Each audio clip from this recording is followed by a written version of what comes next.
చదవాలిరా ఎన్ని ఆటంకాలొచ్చినా. చదువు లేకపోతే మన భవిత పెద్ద సున్నా. చదవాలిరా ఎన్ని ఆటంకాలొచ్చినా.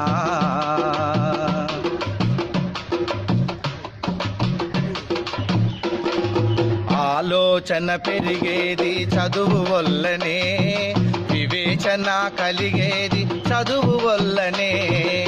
ఆలోచన పెరిగేది చదువు వల్లనే, వివేచన కలిగేది చదువు వల్లనే.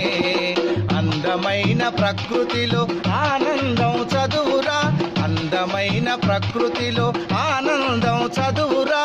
అనుభవించు సౌకర్యం చదువు చేతి భిక్షరా. చదవాలిరా ఎన్ని ఆటంకాలొచ్చినా. చదువు లేకపోతే మన భవిత పెద్ద సున్నా.